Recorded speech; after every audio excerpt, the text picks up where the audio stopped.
चलो तो स्टार्ट करें। बताओ कल कहाँ तक पढ़ लिए थे? तो हिस्ट्री पढ़ रहे हैं ना जी। हिस्ट्री में चैप्टर 1 पढ़ रहे हैं। क्लास 10 का हिस्ट्री चलेगा। चैप्टर 1 यूरोप में राष्ट्रवाद, उदय और विकास। पार्ट 1 हो चुका है कल, ठीक है। आज हम लोग क्या पढ़ेंगे? इसका पार्ट 2 अब थोड़ा सा बचा हुआ है। तो फ्रांस के बारे में हम लोग कल पढ़ लिए थे। तो फ्रांस के बारे में हम लोग क्या क्या पढ़े थे, याद है आप लोग को? हाँ, फ्रांस के बारे में क्या क्या पढ़े जरा बताओ। सबसे पहले तुम 1789 का क्रांति पढ़ा कि नहीं पढ़ा? 1789 का क्रांति में क्या हुआ था? 1789 के क्रांति में क्या हुआ था? जो लुई सोलहवां था उसको जानता है? लुई सोलहवां, 14वां तो सोलहवां के पहले, इस क्रांति के पहले ना था 14, जो बोला था कि मैं ही राज्य हूँ, मेरा शब्द ही कानून है ना। तो 1789 की जब क्रांति हो तो उस समय कौन था? लुई सोलहवां था। लुई सोलहवां को ना फांसी पर जनता चढ़ाया था क्रांति कर करके। उसके बाद कौन आता है? उसके बाद नेपोलियन आता है। कौन आता है रे? नेपोलियन आता है, ठीक है ना।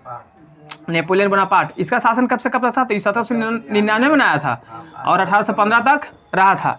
उसके बाद फिर क्या होता है? जब नेपोलियन बोनापार्ट आता है तो फ्रांस में आकर के राजतंत्र को खत्म करता है। उसके बाद एक युद्ध होता है। कौन सा युद्ध होता है? ना सम्मेलन, ठीक है। वो कौन सा? 1815 में वाटरलू का युद्ध होता है ना। तब वाटरलू के युद्ध में नेपोलियन हार जाता है। उसके बाद क्या होता है? 1815 में क्या होता है? फिर एक वियना सम्मेलन होता है। वियना सम्मेलन। अब वियना सम्मेलन कहाँ हुआ था? वियना में हुआ था। वियना क्या था? ऑस्ट्रिया के राजधानी था ना। वियना सम्मेलन के बाद वियना के सम्मेलन में फैसला लिया जाता है। तो फैसला लेकर के क्या करता है? उसके बाद फिर एक और क्रांति होता है 1815 के बाद। 1830 में होता है। हाँ ना, यहाँ पे कुछ होता है, चार्ल्स दसम रहता है ना। और चार्ल्स दसम को भी गद्दी छोड़ के भागना पड़ता है कि नहीं भागना पड़ता है? क्यों? क्योंकि जो इंग्लैंड भागता है। जो चार्ल्स दसम है वो क्या था? बदमाश था, निरंकुश शासक था। तो 1830 के बाद फिर क्या होगा? कौन सा क्रांति होगा? 1848 का क्रांति होगा। यहाँ पर कुछ होता है, लुई फिलिप रहता है ना। तो लुई फिलिप को जनता लोग पर मर्जी से बैठाया था, लेकिन वहाँ पे जो बेरोजगारी और जो महंगाई सब बढ़ गया था, जो जनसंख्या वृद्धि हो गया था बहुत ज़्यादा, तो उसको ही कंट्रोल करने में सक्षम नहीं हो रहा था लुई फिलिप। इस वजह से जनता लोग भी क्या कर दिया? विद्रोह कर दिया। फिर लुई फिलिप को भी क्या कर दिया? हटा दिया। तो ये फ्रांस के बारे में हम लोग इतना पढ़ चुके हैं। नहीं पढ़ चुके हैं? अब हम किसके बारे में पढ़ेंगे? अब हम देखेंगे जर्मनी का एकीकरण और इटली का एकीकरण। तो जर्मनी का एकीकरण कैसे कैसे होता है और इटली का एकीकरण कैसे कैसे होता है। अब आप लोग को यहाँ से जो है ना एकदम इम्पोर्टेंट स्टार्ट हो रहा है, ठीक है ना। ध्यान से समझना है। देख तो हम किसको देख रहे हैं? अब हम देखेंगे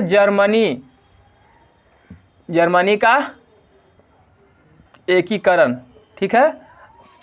और देखेंगे साथ में इटली का भी एकीकरण देखेंगे, ठीक है ना। इटली का हाँ एकीकरण।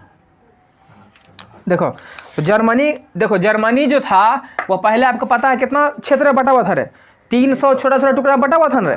और तो 300 छोटा छोटा टुकड़ा में बटा हुआ था। वो 300 छोटा छोटा टुकड़ा वो क्या करेगा? मिला करके एक पूरा बड़ा जर्मनी बनाया जाएगा।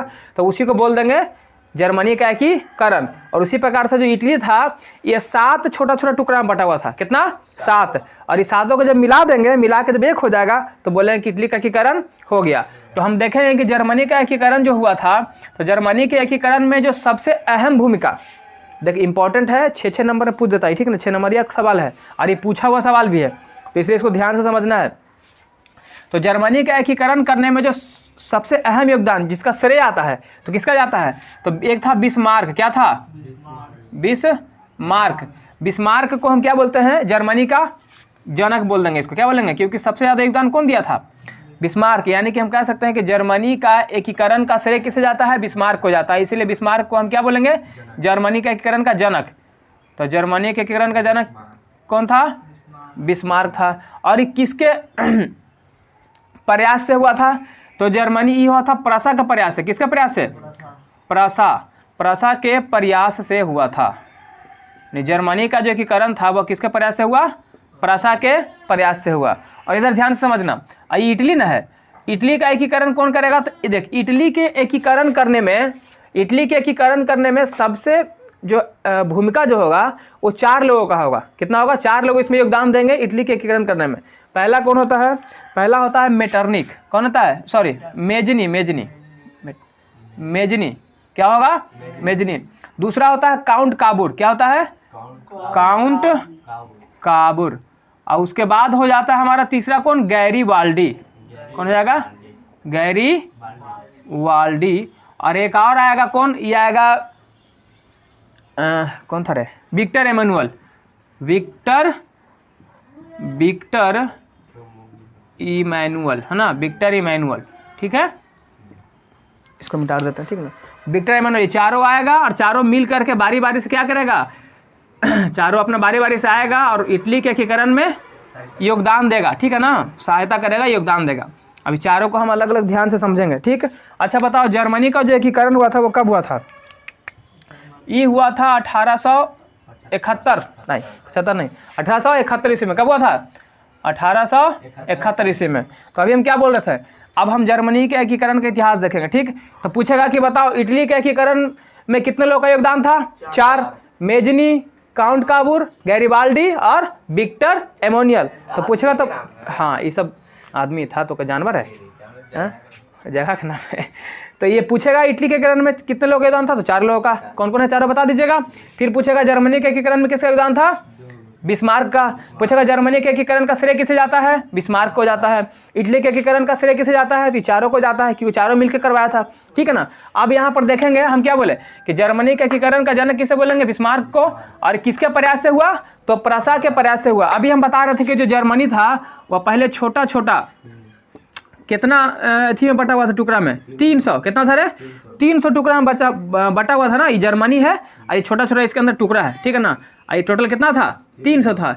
इसी को क्या करेगा, इसी को हमको सबको मिला करके एक करना है, ठीक है ना। तो यहीं पर एक होता है प्रसा, इसी में एक होता है प्रसा। कौन होता है? प्रसा। और ये प्रसा जो है ना, ये प्रसा भी चाहता था क्या? प्रसा चाहता था कि जर्मनी में जो टुकड़ा टुकड़ा में सब बटा हुआ ना क्षेत्र, ये सब पूरा एक हो जाए। क्या हो जाए? एक हो जाए, और हम इसको एक कर दें और एक करके जर्मनी को पूरा एक राष्ट्र बना दे, बहुत बड़ा राष्ट्र बना दे, ठीक है ना। तो ये कौन सोचता था? प्रसा। इसलिए प्रसा का प्रयास है, इसलिए यहाँ लिखा है किसका प्रयास है? प्रसा का प्रयास है। और ये जो बिस्मार्क है ये भी सोचता था कि हम जर्मनी का एकीकरण करें। तो अब प्रसा का एक राजा था, प्रसा का एक राजा था। प्रसा का राजा कौन था? हाँ प्रसा, देख प्रसा का राजा, प्रसा का राजा, प्रसा का राजा था विलियम प्रथम। कौन था? विलियम प्रथम। विलियम प्रथम कहाँ का राजा था? प्रसा का राजा था, प्रसा का राजा था। और ये राजा जो था ये अच्छा राजा था। कैसा राजा था? अच्छा राजा था। ये भी चाहता था कि जर्मनी का जो है ना, जो टुकड़ा बटा हुआ ना सब, वो सब एक हो जाए, यानी जर्मनी का एकीकरण ये भी चाहता था, ठीक है। और ये जो विलियम प्रथम था, ये बिस्मार्क के बारे में इसको पता चला कि बिस्मार्क जो है वो भी चाहता है जर्मनी का एकीकरण, और इसको भरोसा था कि जो है एकीकरण में अच्छा से सहायता करेगा और ये काम हो भी जाएगा, ठीक है ना। तो ये क्या करता है, कौन जो विलियम प्रथम था, ये अपना प्रधानमंत्री बना, चूंकि राजा ना है रे, तो राजा के दरबार में ढेर सा मंत्री रहता कि नहीं रहता है, तो ये उसको मंत्रियों का मंत्री बना देता है, मतलब प्रधानमंत्री। समझ में आ गया? बहुत ऊंचा पद होता है मंत्री में। तो प्रधानमंत्री किसको बना देगा? ये बिस्मार्क को बना देगा। किसको बना देगा? बिस्मार्क को। क्या बना देगा? बिस्मार्क को बना देगा प्रधानमंत्री। अब ध्यान से सुनना है जब बिस्मार्क को प्रधानमंत्री बना देगा, उसके बाद क्या करेगा, ये जो बिस्मार्क है, ये बिस्मार्क अभी युद्ध करेगा। क्या करेगा? क्योंकि इसको जर्मनी का एकीकरण करना है ना। अब जर्मनी का एकीकरण करना है तो तुमको क्या बोलना है कि जर्मनी जो है छोटा छोटा टुकड़ा में ऐसे ढेर सा 300 में बटा हुआ था। कितना बचा हुआ था? 300 में बटा हुआ था। और जेकरा में एगो प्रसा ऐसा राज्य था जो ये भी चाहता था कि सब मिल जाए, और बिस्मार्क भी यही चाहता था। और देख एकरा में जो सबसे मजबूत राजा था ना, सबसे मजबूत जो क्षेत्र था वो कौन था? प्रसा ही था। तो जो मजबूत रहेगा वही ना सब पे अथी कंट्रोल कर सकता है। तो ये मजबूत था प्रसा। तो प्रसा का शासक यानी राजा जो विलियम प्रथम था वो और बिस्मार्क ये दोनों मिल जाता है। क्या करता है? मिल जाता है। तो मिल गया तो ये तो चूंकि विलियम प्रथम राजा था, तो बिस्मार्क को भी लड़ने के लिए सिपाही चाहिए ना, सैनिक चाहिए। तभी राजा के साथ मिलेगा तो इसको सैनिक मिलवे करेगा, तो इसका यूज करेगा। अब देख ध्यान से सुनना, अब जो है जो क्या बोलते हैं, जो बिस्मार्क था वो क्या करेगा, तो बिस्मार्क का अपना एक रूल था। अब वो सोचता है कि हम जर्मनी को आखिर एकीकरण करेंगे कैसे। तो ये बिस्मार्क कहता था ना कि कि प्यार से दुलार से अगर हम चाहेंगे तो जर्मनी का एकीकरण नहीं कर सकते हैं, बल्कि उसके लिए हमको क्या करना पड़ेगा, हमको रक्त एवं लौह की नीति अपनाना पड़ेगा। रक्त एवं लौह की नीति अपनाना पड़ेगा। जैसे मान के चलो कि किसी का घर है, जैसे 5 घर है, ठीक है, 5 घर है, हम बोलेंगे ये 5 घर को तोड़ के मिला दो, तो कोई शांति से सुनेगा? अगर प्यार से कहेंगे तो उसके साथ जबरदस्ती करना पड़ेगा ना रे। तो वो बतवा जानता था बिस्मार्क कि हम क्योंकि देख ये अलग अलग 300 क्षेत्र में बटा हुआ है और सब पर राजा अलग अलग राज कर रहा है। राजवन के जाकर बढ़िया से कहेगा कि यार तुम मिल जाओ, तो मिलेगा? कोई अब छोड़ने के तैयार होगा नहीं। तो ये क्या करेगा, लौह एवं रक्त की नीति अपनाएगा, लौह एवं रक्त की नीति अपनाएगा, ठीक है ना। तो बिस्मार्क कहेगा कि लौह एवं रक्त की नीति अपनाता है, लौह एवं रक्त की नीति अपनाता है। जर्मनी के एकीकरण करने के लिए कैसा नीति अपनाता है, लौह एवं, ये सब पूछा हुआ सवाल है, ठीक है ना, पूछता भी है, पूछेगा भी। तो पूछेगा कि बताइए लौह एवं रक्त की नीति कौन अपनाया, तो बिस्मार्क अपनाया, ठीक है। लौह का मतलब क्या हुआ, ठीक है ना, लौह का मतलब क्या हुआ, लौह का मतलब हुआ कि जैसे कि अगर किसी से हम कुछ छीनना चाह रहे हैं तो एकदम लौह का मतलब कठोरता से बर्ताव करो, और अगर फिर भी अगर नहीं मिलता है तो उसको क्या करो, रक्त बहा दो, रक्त बहा दो मतलब उसको मार दो, ठीक है ना, क्या करो उसको मार दो। बात समझ में आ गया। तो लौह एवं रक्त की नीति कौन अपनाया, बिस्मार्क अपनाया। कोई दिक्कत है। अब जब ये लौह एवं रक्त की नीति अपना रहा है तो अब बिस्मार्क क्या करेगा, जर्मनी के एकीकरण करने के लिए युद्ध करेगा, क्या करेगा, युद्ध करेगा। तो के को युद्ध करेगा, तो बिस्मार्क जो है युद्ध करेगा, के को युद्ध करेगा, तो ये 3 को युद्ध करेगा, के को युद्ध करेगा, बिस्मार्क जो है 3 को युद्ध करेगा, 3 युद्ध करेगा। और वो तीनों युद्ध जो है किसके किसके से होगा, तो ध्यान से देखना। तो तीनों युद्ध, पहला युद्ध जो लड़ेगा ये लड़ेगा डेनमार्क से, किससे लड़ेगा, हाँ पहला युद्ध लड़ेगा डेनमार्क से। दूसरा युद्ध करेगा ये किसके साथ, ऑस्ट्रिया के साथ, किसके साथ करेगा, हाँ ऑस्ट्रिया, ऑस्ट्रेलिया नहीं, ऑस्ट्रिया, ठीक है। और तीसरा युद्ध करेगा ये फ्रांस के साथ, किसके साथ करेगा, फ्रांस के साथ। अब तुम लोग सोच रहे होगे सर तो ये सबसे काहे युद्ध करेगा ये, है ना, ये सबसे युद्ध क्यों करेगा, तो इस सबसे युद्ध इसलिए करेगा कि जर्मनी, चूंकि देख ये जर्मनी का एकीकरण करने के लिए गया था ना, जर्मनी का एकीकरण करने के लिए गया था। जर्मनी का कुछ कुछ ऐसा क्षेत्र था जो कुछ डेनमार्क भी हथिया कर रख ले था, मतलब कब्जा करके रखे हुए था, और ऑस्ट्रिया भी जर्मनी का क्षेत्र कब्जा करके रखे हुए था, और फ्रांस भी जर्मनी का क्षेत्र कब्जा करके रखे हुए था। मतलब ये तीनों कुछ ना कुछ इसका जर्मनी का क्षेत्र कब्जा करके रख ले था। तो अभी जर्मनी का जब एकीकरण करना चाहता है तो ये सबसे क्षेत्र छीनना ना पड़ेगा, तो छीनेगा तो प्यार और मोहब्बत की भाषा समझेगा ये सब। तो इसीलिए जो है बिस्मार्क जो है लौह एवं रक्त की नीति अपना लिया, और ये सबसे क्या करेगा, युद्ध करेगा, क्या करेगा, युद्ध करेगा, और युद्ध करेगा और अपना दिमाग से करेगा, ठीक है ना। और जो बिस्मार्क था, ये कैसा था, ये एक कूटनीतिज्ञ था, क्या था, कूटनीतिज्ञ था। इसका मतलब क्या होता है, कूटनीतिज्ञ का मतलब होता है ना कि जैसे मान के चलो हमारा देश है, हमारा राज्य साम्राज्य है, तो हम अपने साम्राज्य को भविष्य में कैसे आगे बढ़ाएं, किस तरीके से हम अपने साम्राज्य को आगे लेके चले, उसके लिए क्या करेगा, इस संधि करेगा, मतलब किसी राजा से दूसरे राजा से संधि कर लेना, उसे बात करना, बात करके काम को बना लेना, युद्ध में शामिल होकर किसी को मिला करके दूसरा से युद्ध कर लेना, ये सब कूटनीतिज्ञ के अंतर्गत आता है। किसके अंतर्गत आता है, कूटनीतिज्ञ के अंतर्गत आता है, ठीक है ना। तो ध्यान से देखो, हाँ आ रहा पूरा सही साफ, चलो। तो हम क्या बोल रहे थे, अब बिस्मार्क क्या करेगा, 3 को युद्ध करेगा, है ना, डेनमार्क से युद्ध करेगा, ऑस्ट्रिया से युद्ध करेगा, फ्रांस से युद्ध करेगा, ठीक है। क्यों करेगा ये बता दिए थे, क्योंकि सब जर्मनी का जो है कुछ कुछ क्षेत्र हड़प के कब्जा करके रखे हुए था। अब ये देखो जो डेनमार्क था ना, ये जर्मनी का आखिर कौन कौन सा क्षेत्र मतलब अपने ही कब्जे में रखे हुए था, ठीक है, कौन कौन सा क्षेत्र कब्जा में रखे हुए था। तो एक था साल्बिंग, क्या था, साल्बिंग, ठीक है, साल्बिंग किसका जगह था, जर्मनी का क्षेत्र था, ठीक है ना। और एक था हॉलस्टीन, क्या था, हॉलस्टीन। ये दोनों क्षेत्र जो है कौन कब्जा करके रखे था, डेनमार्क। ये दोनों किसका था, जर्मनी का था। तो जर्मनी वाला क्षेत्र ये डेनमार्क से छीनना पड़ेगा ना, तब ना जर्मनी को हम सब छोटे जो सब मिला सकते हैं टोटल को। तो ये क्या करेगा, अब ये हो गया, ये जो है बिस्मार्क इससे युद्ध करेगा, क्या करेगा, युद्ध करेगा। तो देखो अब कैसे दिमाग लगा के युद्ध करेगा। तो युद्ध करेगा तो देखता है कि इससे हम कैसे युद्ध करें। तो ये क्या करता है ना कि जो ऑस्ट्रिया है, कौन, जो ऑस्ट्रिया है, ये इसको अपने साथ क्या करेगा, मिला लेगा, क्या करेगा, मिलाएगा।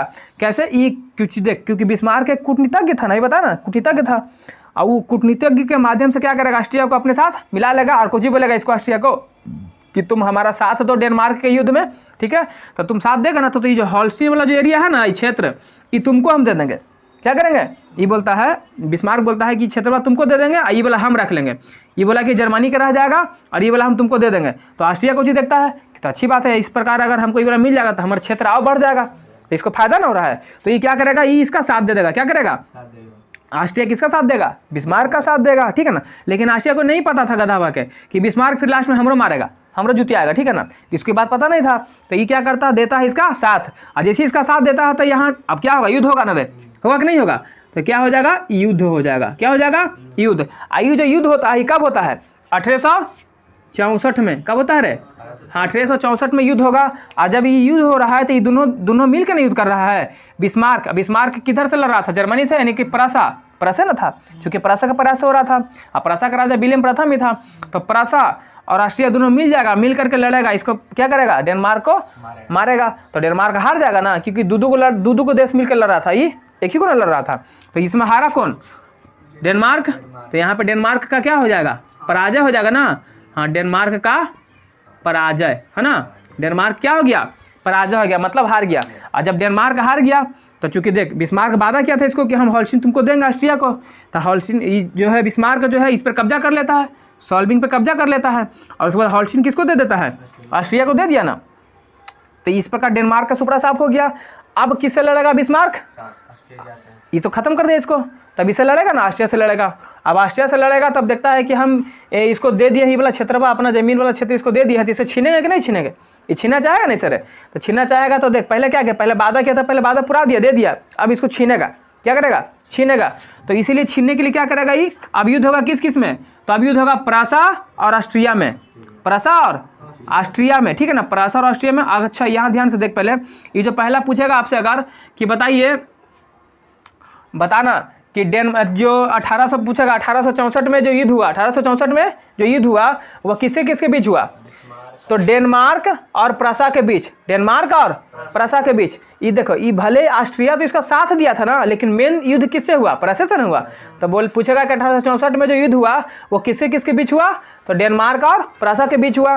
और पूछेगा कि 1864 के युद्ध जो हुआ था उसमें कौन हारा, यानी कौन पराजित हुआ, तो डेनमार्क। कौन जीता, तो प्रसा जीता था, बता देगा। अब ये बिस्मार्क किससे युद्ध करेगा, ऑस्ट्रिया से युद्ध करेगा। अब ऑस्ट्रिया से युद्ध करेगा, चूंकि देख अब ऑस्ट्रिया तो मजबूत है, क्योंकि इसको छीनना ना है होल्स्टीन से, तो ये अकेले लड़ेगा तो इससे पॉसिबल नहीं ना है। तो चूंकि बिस्मार्क इसका नेतृत्व कौन कर रहा था, बिस्मार्क कर रहा था, है ना, बिस्मार्क ना कर रहा था, प्रसा की तरफ से लड़ रहा था, तो बिस्मार्क कूटनीतिज्ञ था। तो देखा कि अब इसको कैसे लड़ाएंगे, तो मजबूत है, तो अभी किसको मिला लेगा ये, अभी फ्रांस को मिला लेगा। क्या करेगा, फ्रांस को अपने साथ मिला लेगा, और फ्रांस को मिला करके इससे क्या कर देगा, युद्ध कर देगा। बात समझ गया। ये फ्रांस को गदावा कि एकरो नहीं पता था कि फिर हमको मारेगा, बिस्मार्क हमको भी नहीं छोड़ेगा, लास्ट में हमको भी मारेगा, तो अभी दे दिया इसका साथ। तो जैसे ही इसका साथ देगा तो क्या हो जाएगा, युद्ध हो जाएगा ना रे, बोल साथ देगा तो युद्ध होगा। तो कौन सा थी यहाँ पर क्या हो गया, अभी युद्ध हो गया, क्या हो गया, युद्ध हो गया कि नहीं हो गया। ये युद्ध कब होता है, तो एक 2 साल बाद 1866 में, 1866 में युद्ध हो गया है। तो इसी युद्ध को हम क्या नाम देते हैं, हम इसका युद्ध का नाम देते हैं सेडोवा का युद्ध। क्या देते हैं, सेडोवा, हाँ सेडोवा का युद्ध, ठीक है। आई सेडोवा का जो युद्ध हुआ, ये तो सेडोवा के युद्ध में हारेगा कौन, तो जाहिर सी बात है ऑस्ट्रिया हारेगा। कौन हारेगा, ऑस्ट्रिया। तो यहाँ फिर से कौन, ऑस्ट्रिया हार गया, तो जीता कौन, प्रसा। कौन जीता, तो प्रसा की जीत हुई और ऑस्ट्रिया की हार हुई। तो प्रसा की जीत हो गई ना रे, प्रसा की जीत हो गई, ऑस्ट्रिया की हार। तो पूछेगा बताओ सेडोवा का युद्ध किन किन देशों के बीच हुआ, तो हो गया ऑस्ट्रिया और तो प्रसा का युद्ध हुआ ऑस्ट्रिया और प्रसा के बीच, सॉरी सेडोवा का युद्ध हुआ ऑस्ट्रिया और प्रसा के बीच। और साथ में जो सेडोवा का युद्ध था वो कब हुआ था, 1866 में हुआ था, 1866 में। अब जैसे 1866 में इसका युद्ध हुआ तो क्या करेगा, होल्स्टीन इससे छीन लेगा। कैसे छीना, देख दिमाग लगा दे, पता देख, ई है प्रसा, ई है क्या है, ई है प्रसा, और यहीं पर था होल्स्टीन, एकदम नज़दीक में, बगले में था, ये क्षेत्र था ना ये वाला, ये प्रसा के नज़दीक में था, ठीक है ना। ये प्रसा है, पी फॉर प्रसा, ये होल्स्टीन। और यहाँ पर था कौन, ऑस्ट्रिया। कौन था, ऑस्ट्रिया था। तो देखिए ऑस्ट्रिया से यहाँ दूर ना पड़ रहा है ये एरिया, तो ये अच्छा से कंट्रोल कर पाएगा, इसको अच्छा से नियंत्रित नहीं कर पाएगा क्योंकि दूरी ज़्यादा है। और ये जो है प्रसा, जो है प्रसा का ठीक बगले में है, ये तीनों क्षेत्र से घिरा हुआ था। जब चाहेगा, अगर कभी इन्हें साहिबो करेगा तो ये अपना क्या करेगा, यहाँ से छेक करके सबको ये अपने कब्जा में ले लेगा कि नहीं ले लेगा। तो इसीलिए ये सोचता है क्या, जर्मनी सोचता है, बिस्मार्क सोचता है कि हम क्या करते हैं ना कि इसको अपना क्षेत्र में मिला ही लेते हैं। इसीलिए ऑस्ट्रेलिया से क्या कर लेता है, ऑस्ट्रिया से युद्ध कर लेता है 1866 में, जिसको हम सेडोवा के युद्ध के नाम से जानते हैं। और कौन जीत जाता है, इस प्रकार जो है होल्स्टीन भी छीन लिया, किससे, ऑस्ट्रिया से। ये दोनों मिला लिया ना। अब कौन बचा, कौन, अब बचा फ्रांस। अब फ्रांस के साथ लड़ेगा। तो देख, तो फ्रांस के साथ लड़ेगा कैसे, लड़ने के लिए कोई बहाना भी चाहिए ना इसको, कोई मुद्दा तो चाहिए कि नहीं चाहिए। तो देख, तो जर्मनी का जो क्षेत्र था, जर्मनी का जो सबसे निचला क्षेत्र, दक्षिणी क्षेत्र होता है नीचे वाला, ऊपर उत्तर नीचे दक्षिण, तो दक्षिणी क्षेत्र पे कौन कब्जा कर लेता? दक्षिणी क्षेत्र पे कब्जा था फ्रांस का। किसका था? फ्रांस का था। तो ये मुद्दा था इसको कि यहाँ से इसको छीनना है। अब इसको लड़ने के लिए बहाना चाहिए, तो लड़ने के लिए बहाना चाहिए तो ये क्या करता है ना कि एक स्पेन होता है। क्या होता है? स्पेन। स्पेन में जो है ना, स्पेन में राजगद्दी पर बैठने के लिए, यानी उसके उत्तराधिकारी के लिए क्या होता रहता है? झगड़ा होते रहता है। किसके किसके बीच? फ्रांस और जर्मनी के बीच। फ्रांस वाला कहता है यहाँ हमारा राजा बैठेगा, जर्मनी वाला कहता है, जो बिस्मार्क था, ये कहता है कि नहीं, हमारा प्रसा उसका उत्तराधिकारी बनेगा। तो यही दोनों बात के लेकर के क्या हो जाता है, फ्रांस में और जर्मनी में लड़ाई हो जाता है। ठीक है, लड़ाई होता है तो वही युद्ध हो गया। तो ये कौन सा युद्ध होगा जल्दी बताओ। तो यहाँ पर जो युद्ध होगा वो कैसा युद्ध होगा? तो इसको बोलेंगे सेडान का युद्ध। क्या बोलेंगे? हाँ, तो यहाँ पर युद्ध हुआ ना, और क्या हो रहा है यहाँ पर? युद्ध हो रहा है। युद्ध कब होगा? 1870, नॉट 68, 1870 में होगा। कब होगा रे? 1870 में होगा। और इसी युद्ध को हम क्या नाम देंगे? देखो कुछ था, सेडोवा था ना, तो इसको बोलेंगे सेडान। क्या बोलेंगे? सेडान। नीचे दिख रहा है ना, सेडान का युद्ध। और जब सेडान का युद्ध होगा तो बताओ एकरा में कौन हारेगा कौन जीतेगा? जल्दी, जाहिर सी बात है जर्मनी। हाँ, जर्मनी जीतेगा। जर्मनी किसके नेतृत्व में लड़ रहा था? प्रसा के नेतृत्व में। तो यहाँ भी कौन जीत जाएगा? यहाँ भी प्रसा जीतेगा। तो यहाँ फिर से प्रसा की जीत हो जाएगी और फ्रांस क्या हो जाएगा? हार जाएगा ना रे। फ्रांस हारेगा कि नहीं हारेगा? तो देख ध्यान से सुन फटाफट। क्या बोले? बिस्मार्क सबसे पहले किससे लड़ा? डेनमार्क से लड़ा। हाँ, क्योंकि उसको छीनना था, सॉल्विंग और हॉल्स्टीन। तो उसके लिए क्या करता है? ऑस्ट्रिया से दोस्ती कर लेता है और कहता है कि तुम हमको जिता दो तो तुमको हॉल्स्टीन हम दे देंगे। तो इस प्रकार ही इसका साथ दे देता है, जर्मनी का साथ दिया ऑस्ट्रिया। तो इस प्रकार कौन जीत गया ना रे? और डेनमार्क कौन हो गया? हार गया। तो युद्ध में क्या वादा क्या था कि हम तुमको हॉल्स्टीन देंगे, तो इसको दे भी देता है। अब सोचता है जर्मनी वाला कि इसको तो ऑस्ट्रिया दिए हैं तो हमको छीनना भी है इससे, तो इसको छीनने का प्लानिंग करता है। और फिर क्या करता है? इसे युद्ध करता है 1866 में, जिसका नाम देता है जो सेडोवा का युद्ध। इसमें कौन जीता? जर्मनी जीता। या जर्मनी के नेतृत्व में कौन? प्रसा अथी कर रहा था ना, तो प्रसा जीत गया। उसके बाद फिर अब फ्रांस को पटकेगा। ठीक है ना, फ्रांस को मारेगा। कब? 1870 में। और इससे भी युद्ध करेगा और इसका नाम होगा सेडान का युद्ध। तब पूछेगा 1870 में कौन सा युद्ध हुआ? तो सेडान का युद्ध हुआ। 1870 में सेडान का युद्ध जो हुआ था किसके किसके बीच हुआ? तो फ्रांस और, क्योंकि सब प्रसा के साथ में लड़ रहा है, तो फ्रांस और प्रसा के बीच हो गया। ये समझ में आ गया? अब देख ध्यान से, जब युद्ध हो गया तो युद्ध हो गया ना, तो जितना भी छोटा छोटा टुकड़ा था, जैसे ये दोनों सॉल्विंग था, हॉल्स्टीन था और जो भी क्षेत्र सब कब्जा करके रख ले था, ये सबसे छुटकारा मिला। तो छुटकारा मिलने के बाद क्या हुआ? पूरा जर्मनी जो है, जो छोटा छोटा टुकड़ा में बटा हुआ था, पूरा जर्मनी को सब मिला दिया। क्या कर दिया? मिला दिया कि नहीं मिला दिया? तो मिला दिया। तो मिलाने के बाद देख क्या होगा। 1871 ईस्वी में, अब क्या हो जाएगा? 1871 ईस्वी में, है ना, क्योंकि देख 70 तक तो युद्ध हो ही गया था। उसके बाद ये सब युद्ध करने के बाद क्या किया? सब मिला दिया। क्या किया? सब जो टुकड़ा टुकड़ा बटा हुआ था उसको मिला लिया। मिलाने के बाद मिला दिया, तो इस प्रकार जैसे ही मिलाया तो मिलाने के बाद क्या हो? जर्मनी का एकीकरण हो गया। क्या हो गया रे? एकीकरण हो कि नहीं हुआ? सारा चीज़ उसको मिला दिया। तो ये 1871 में क्या हो जाएगा? 1871 में जर्मनी का एकीकरण हुआ। हो गया ना? 1871 में नीचे दिख रहा है जर्मनी का एकीकरण हुआ। एकीकरण हुआ कि नहीं हुआ? ठीक है ना। जर्मनी का 1871 ईस्वी में क्या हो गया? एकीकरण हो गया। और जब एकीकरण हो गया तो पहले छोटा छोटा सब टुकड़ा बटा हुआ था। और चूंकि ये किसके ने प्रसा के प्रयास से हो रहा था, और प्रसा का राजा कौन था? विलियम प्रथम था ना। ये सब छोटा छोटा पहले था, ये जो प्रसा था, और बाकी छोटा छोटा टुकड़ा बटल था, ये सबको मिला दिया ना रे। तो मिला दिया तो इसी का प्रयास से न हुआ था। तो इसलिए बिस्मार्क क्या करता है, चूंकि देखिए अच्छा आदमी था, अच्छा राजा था ना रे, तो बिस्मार्क क्या कहता ना कि इसी को पूरा का बना दो, पूरा जर्मनी जो पूरा बड़का विशाल जर्मनी जो बना एकीकरण के बाद, कहता है पूरा का राजा इसी को बना दो। किसको? विलियम प्रथम को। तो यहाँ पर क्या हो जाएगा? 1871 में जर्मनी का क्या हो जाएगा? एकीकरण हो जाएगा। और राजा किसको बना देगा? विलियम प्रथम को। तो राजा किसको बना देगा यहाँ पर? विलियम, हाँ, राजा बना देगा किसको? विलियम प्रथम को, है ना। विलियम प्रथम को क्या कर देगा? राजा बना देगा। कोई दिक्कत है यहाँ तक? तो विलियम प्रथम को राजा बना दिया कि नहीं बना दिया?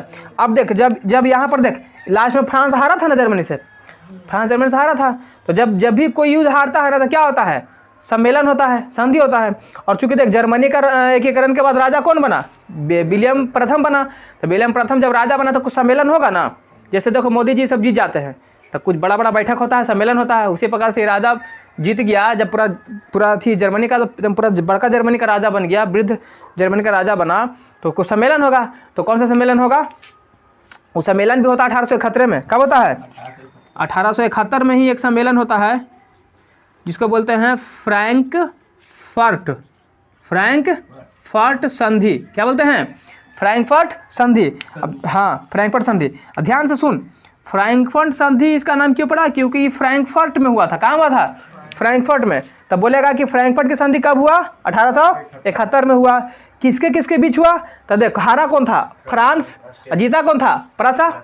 तो यानी कि प्रसा और फ्रांस के बीच। तो पूछेगा कि फ्रैंकफर्ट की संधि किन देशों के बीच हुई? तो कहना प्रसा और फ्रांस के बीच, प्रसा और फ्रांस के बीच। देख जब भी कोई युद्ध हारेगा तो संधि होगा, जब भी कोई युद्ध हारेगा तो संधि होगा। तो जब फ्रैंकफर्ट की संधि जब हो गया तो फ्रैंकफर्ट के संधि के बाद जो है पूरा जर्मनी का संपूर्ण मतलब पूर्ण रूप से क्या? पूर्ण रूप से एकीकरण हो गया। नहीं जितना छोटा छोटा टुकड़ा में बटा हुआ था ना, ये सब पूरा मिलकर बड़का को एक बन गया। क्या बन गया? पूरा एक बन गया। कोई दिक्कत यहाँ तक? इस प्रकार जर्मनी का एकीकरण समाप्त। ठीक है, जर्मनी का हो गया सुपड़ा साफ खत्म। तो समझ में आया आप लोग को? अब इससे कुछ ही पूछेगा बता दीजिएगा। ठीक, अब हम लोग आगे पढ़ेंगे किसके बारे में?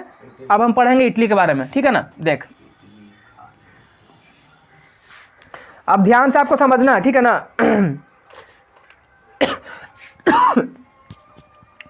तो इटली जो है पहले कितना भाग में बटा हुआ था? 7 भाग में बटा हुआ था, और 7 को मिलाना है। अभी 7 को मिलाएंगे तो अब इसका क्या हो जाएगा? इटली का एकीकरण हो जाएगा।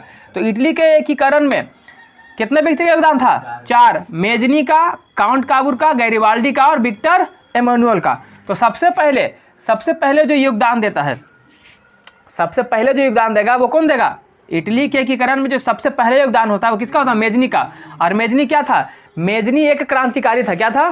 क्रांतिकारी। जैसे भगत सिंह हमारे देश के क्रांतिकारी थे। क्रांतिकारी का मतलब क्या होता है सर? क्रांतिकारी का मतलब होता है ना कि क्रांतिकारी जो क्या करेगा ना, सरकार से अपने बात के लिए, अपने हक के लिए लड़ाई करेगा, झगड़ा करेगा, डायरेक्ट सरकार से लड़ेगा। ठीक है, तो हो गया क्रांतिकारी। मतलब सरकार अगर कुछ गलत करेगा उसके खिलाफ आवाज़ उठाएगा। तो ये क्या था? मेजनी क्या था? क्रांतिकारी था। क्या था रे? मेजनी क्रांतिकारी था। और इटली में एक संगठन था। इटली में क्या था? एक संगठन था कार्बोनरी। क्या था? हाँ, कार्बोनरी संगठन था। इटली में क्या था? एक कार्बोनरी संगठन था। कैसा संगठन था? तो कार्बोनरी संगठन जो था वो एक क्या था? क्रांतिकारियों का गुप्त संगठन था। क्रांतिकारियों का गुप्त संगठन था। और ये कब बना था? ये बना था 1810 में। कब बना था? 1810 में। तो ये मेजनी क्या करता है कि मेजनी जो है ये जो क्रांतिकारी संगठन था ना, इस संगठन का सदस्य बन जाता है। क्या बन जाता है? मतलब इसमें जुट जाता है। और जब ये सदस्य बन गया तो ये तो क्रांतिकारी है, ये था। ये क्रांतिकारी का गुप्त संगठन है, ये था। तो जैसे सदस्य बनता है तो ये क्या करता है? सरकार के जो वहाँ का सरकार होता है ना इटली का, उसके खिलाफ क्या करने लगता है? आवाज़ उठाने लगता है। तो जैसे आवाज़ उठाने लगता है ना, तो सरकार क्या करता है ना, मेजनी को क्या करता है? भगा देता है। मेजनी को देश से बाहर भगा देता है। तो मेजनी भाग जाता है। बस समझ गए? मेजनी क्या कर दिया? भाग गया। तो मेजनी फिर भाग गया तो वापस आएगा कि नहीं आएगा? वापस आएगा। तो कब आएगा? तो आपको पता होगा कि 1848 में मेटरनिख का पतन होता है। 1848 में क्या होता है? मेटरनिख का बताया थे। ठीक है, तो मेटरनिख का पतन होता है, तब कौन आएगा? मेजनी फिर से वापस आएगा। कहाँ? इटली में आएगा। और ये जो राजा था ना मेटरनिख, इटली का जो राजा था, वो मेजनी को कुछ बोला था। मेजनी को बोला था कि मेजनी जो है ना हमारे देश का सबसे बड़ा दुश्मन है। सबसे बड़ा दुश्मन है। क्यों बोला सबसे बड़ा दुश्मन है? क्योंकि वो राजा के खिलाफ आवाज़ उठा रहा था, इसलिए बोला कि मेजनी जो है हमारे देश का सबसे बड़ा दुश्मन है। ठीक है ना? तो अब देख, अब मेटरनिख का पतन हो गया ना, तो मेटरनिख का पतन होगा तो वो तो आएबे करेगा। आएगा कि नहीं आएगा? लेकिन आने से पहले जब मेजनी बाहर था, इटली से बाहर था, तो वहाँ पे कुछ ना कुछ किया होगा। क्या होगा? नहीं किया होगा? तो वो 1831 में 1800 क्या करता है? यंग इटली का स्थापना करता है। क्या करता है? यंग इटली का स्थापना करता है। यंग इटली का स्थापना करता है। यंग इटली या इसी को हम बोल सकते हैं, यंग का हिंदी क्या होता है? युवा। किसको बोल सकते हैं? युवा इटली बोल सकते हैं। तब पूछेगा आपसे कि बताइए यंग इटली का स्थापना कौन किया? मेजनी। यंग इटली का स्थापना किसके द्वारा किया गया? मेजनी के द्वारा। या फिर पूछ देगा कि युवा इटली का स्थापना किसके द्वारा किया गया? मेजनी के द्वारा किया गया। कब किया गया? 1831 में। याद रहेगा आप लोग को। अब देख, अभी जो मेजनी था ना, ये सोचा कुछ क्रांतिकारी ना था, तो देख इटली तो इतनी को ना था रे, हैं, तो यहाँ पर तो ये स्थापना ही कर ही दिया। लेकिन यूरोप एकदम पूरा बड़ा था कि नहीं था? तो ये सोचता है ना कि हम क्यों ना अपने क्रांति को ये पूरा यूरोप में फैला दें, पूरा यूरोप में क्या करेगा? पूरा यूरोप में फैला दें, ऐसा ही सोचता है। तो 3 साल के बाद फिर 1834 में ये किसका स्थापना करेगा? अब करेगा यंग यूरोप का। किसका? यंग यूरोप का स्थापना करेगा। यंग यूरोप का स्थापना करेगा, ताकि हमारा जो क्रांति है वो एकदम पूरा यूरोप में फैल जाए। कहाँ फैल जाए? हाँ, पूरा यूरोप में फैल जाए। और फिर उसके बाद क्या करेगा? 1851 में इटली में क्या करेगा? इटली में करेगा फ्रेंडली इटली का क्या करेगा? निर्माण कर देगा। फ्रेंडली इटली क्या करेगा? Friendly Italy. इसका मतलब क्या हुआ? फ्रेंडली इटली का मतलब हुआ ना कि जितना भी इटली का लोग है ना, आपस में सब फ्रेंड की तरह रहो, आपस में सब फ्रेंड की तरह रहो, दोस्त बन के रहो, ठीक है ना। तो ये सब काम कौन किया? तो पूछेगा फ्रेंडली इटली का स्थापना कौन किया? मेजनी। कब किया? 1851 में किया। और एक चीज आओ यहाँ पर मेजनी के बारे में थोड़ा सा है, लिख लेना। मेजनी को हम देख, चूंकि मेजनी जो है सबसे पहले ना इटली का एकीकरण में योगदान दिया था, सबसे पहले ना था, इसलिए मेजनी को हम कहते हैं इटली का मसीहा। क्या कहते हैं रे? हाँ, इटली का मसीहा। यहाँ इटली का मसीहा बोलेगा। इटली का मसीहा किसे कहते हैं? तो किसको बोलते हैं? हाँ, मेजनी को। तो इटली का मसीहा, या फिर इसी को बोलेगा इटली का पैगंबर। क्या बोलेगा? पैगंबर। तो याद रहेगा। तो पूछेंगे कि बताओ इटली का मसीहा किसे कहते हैं? बोलता नहीं है, बोलो ना रे। इटली का मसीहा किसे कहते हैं? पैगंबर, सॉरी, हाँ, मेजनी को। और इटली का पैगंबर किसे कहते हैं? मेजनी को बोलते हैं। यहाँ तक समझ में आ गया है? कोई दिक्कत है? लेकिन बेचारा इतना काम तो किया, लेकिन इतना करने के बाद भी मेजनी जो है इटली को एकीकरण करने में सफल नहीं होता है। क्या होता है? सफल नहीं होता है। तो अब कौन आएगा? अब आएगा काउंट काबूर आएगा। कौन आएगा? काउंट काबूर आएगा। और साथ में कौन आएगा? गैरीवाल्डी भी आएगा। कौन आएगा रे? ये दोनों साथ में आएगा, ठीक है ना। काउंट काबूर आएगा और कौन आएगा? हाँ, गैरीवाल्डी आएगा, ठीक है ना। अब ध्यान से सुनना, लेकिन लिखेंगे कहाँ हो? रोको जरा सा, चलो गया। देखो तो क्या बोल रहे थे? हाँ, तो अब पूछेगा इटली के एकीकरण का जनक क्या को था? चारों था ना रे। ये सब क्या है? जनक है। क्या है? ये चारों जनक है ना। मेजनी, काउंट काबूर, गैरीवाल्डी और विक्टर इमैनुअल, ठीक है ना। तो हम मेजनी के बारे में तो समझ लिए कि मेजनी कैसे कैसे इटली के एकीकरण में अपना योगदान दिया, पूरा देख चुके हैं। अब हम किसको देखेंगे? काउंट काबूर को और गैरीवाल्डी के बारे में समझेंगे जैसा, ठीक है ना। तो देख ध्यान से समझना। अब यहाँ अब कौन आता है? अब आता है काउंट काबूर और कौन आता है? गैरीवाल्डी। ये दोनों एक साथ आता है। और दोनों एक साथ आने के बाद क्या करता है कि देखता है कि जिस तरीके से जर्मनी का एकीकरण हुआ, तो जर्मनी के एकीकरण में कौन साथ दिया था? किसके प्रयास से हुआ था? परासा के प्रयास से हुआ था कि नहीं हुआ था? उसी प्रकार से जब इटली का एकीकरण हो रहा है, तो इसको भी किसी का साथ मिलना चाहिए कि नहीं मिलना चाहिए? तो ये भी किसी का साथ इसको मिलेगा, ठीक है। तो यहाँ पर कौन? बिस्मार्क था ना रे। तो यहाँ पर कौन अभी आ रहा है इसके करने के लिए? आ रहा है काउंट काबूर और गैरीवाल्डी। तभी काउंट काबूर इसको लगा था कि हमको सैनिक की जरूरत पड़ेगा, तो ये परासा से मदद लिया, तो परासा इसको हेल्प किया। उसी प्रकार से काउंट काबूर और गैरीवाल्डी जो है, इसको भी क्या चाहिए?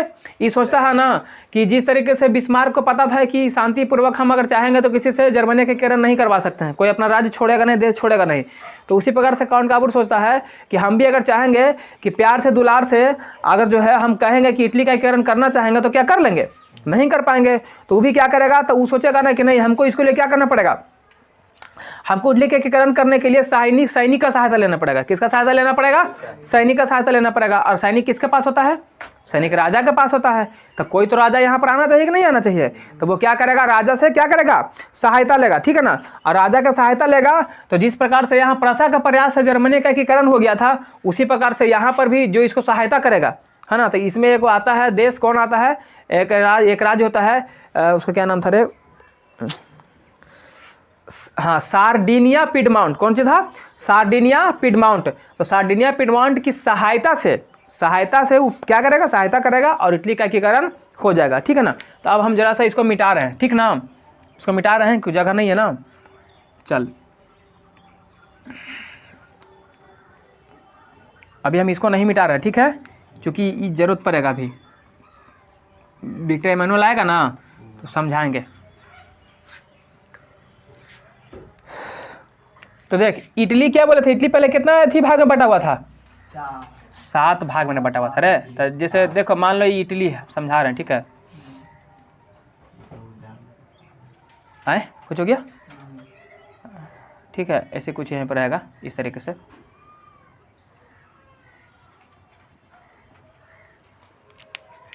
ये क्या है, इटली है, कितना भाग बटा हुआ था? 7 भाग में। तो यहाँ से यहाँ वाला जो भाग है ना, और फिर ये होता है यहाँ से ई वाला भाग, ठीक। तो ई वाला जो भाग होता है ना, इसी को बोलते हैं सार्डिनिया। क्या बोलते हैं? Sardinia Piedmont. क्या बोलते हैं? सार्डिनिया पिडमाउंट, ठीक है ना। और ई बीचे वाला क्षेत्र देख रहा है, ई वाला है ना, ई को जो था इसको बोलते हैं लोम्बार्डी। क्या बोलते हैं रे? लोम्बार्डी। क्या बोलते हैं इसको? लोम्बार्डी। और साथ में तुमको ई वाला दिखाई दे रहा है, हैं? इसको बोलते हैं वेनेशिया। यहाँ पर कौन सा क्षेत्र था? वेनेशिया। वेनेशिया, ध्यान से समझना है। और ये बीच वाला भाग दिखाई दे रहा है, ये बीचे वाला, यहीं पर था रोम। क्या था? रोम। और नीचे आएगा तो तुमको मिलेगा सीसेल्स। क्या मिलेगा? हाँ मिलेगा हमको सिसिली मिलेगा और नेपल्स। क्या मिलेगा? एस से सिसिली, एन से नेपल्स, ठीक है ना। सिसिली और नेपल्स मिलेगा, ठीक है ना। अब देख, अब ध्यान समझ। तो यहाँ ई हो गया, एक यहाँ पर हो गया और बाकी इधर हो गया। तो ये जो लोम्बार्डी था और ये जो ऑस्ट्रिया था, इस यहाँ पर किसका शासन था? इसके ऊपर कौन कब्जा करके रख ले था? यहाँ पर, ठीक है, राजे कर ले रहेगा। तो यहाँ पर कब्जा कर ले था ऑस्ट्रिया। अब ऑस्ट्रिया का कौन था राजा? मेटरनिक था। कौन था रे? मेटरनिक था। और ये जो रोम था ना, ये रोम, तो ये रोम पे किसका अथी था? रोम पे किसका कब्जा था? तो रोम पे कब्जा था पोप का। किसका था? पोप, समझता है? पोप मैंने पादरी रे, जो बताए थे कि जो मंदिर में पुजारी होता है हिंदू समाज में, तो सिख ईसाई में जो होता है ना, चर्च में जो पुजारी होता है उसको बोलते हैं पादरी। क्या बोलते हैं? पादरी। तो उसी को बोलता है पोप। तो ये रोम पर किसका शासन था? पोप, मतलब पोप कब्जा करके रख लेता। और पोप पर किसका अधिकार था? पोप पर अधिकार था फ्रांस का। किसका? मतलब कह सकते हैं कि यहाँ पर फ्रांस कब्जा करके रखता। कौन कब्जा कर लेता? फ्रांस कब्जा कर लेता। और सीसेल्स और नेपल्स, सीसेल और नेपल्स, तो सिसिली और नेपल्स पे किसका कब्जा था? स्पेन का। किसका? स्पेन का कब्जा था। अब ध्यान से देख, ऑस्ट्रिया, अरे कुछ है, ऑस्ट्रिया इधर भी इटली वाला भाग भी कब्जा कर ले है, और उन्हें जर्मनी वाला भी कब्जा कर लेता। अभी दिखाया था ना, ऑस्ट्रिया से युद्ध किया था ना रे, जिसको बोले सेडोवो का युद्ध, ठीक है। तो ऑस्ट्रिया इटली वाला भी कब्जा कर ले है, और ऑस्ट्रिया जर्मनी वाला भी कब्जा कर लेता।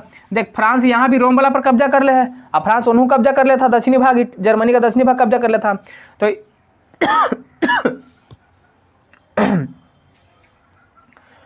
पानी देता।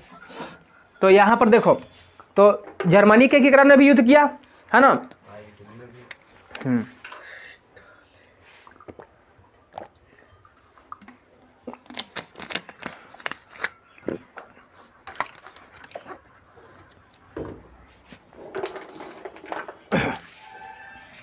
तो जब ऑस्ट्रिया और फ्रांस से जब युद्ध लड़ा था, डेनमार्क से युद्ध लड़ा था, ठीक है ना, कौन?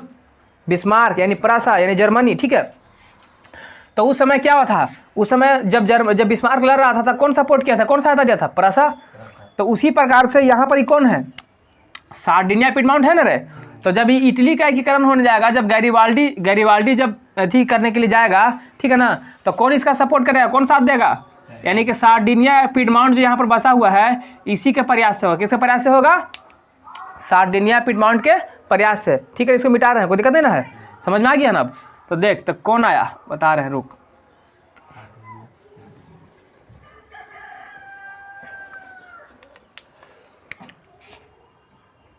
अब देखो किसका नंबर आ रहा है? अब आ रहा है काउंट काबूर। कौन आ रहा है?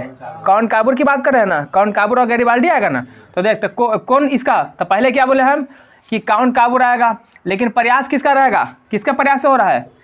हाँ, यहाँ जो प्रयास कर रहा है वो कौन है? किसका प्रयास से हो रहा है? तो अभी बता था ना, सार्डिनिया पिडमाउंट। क्या बोले थे ने? हाँ, इसको नीचे रख,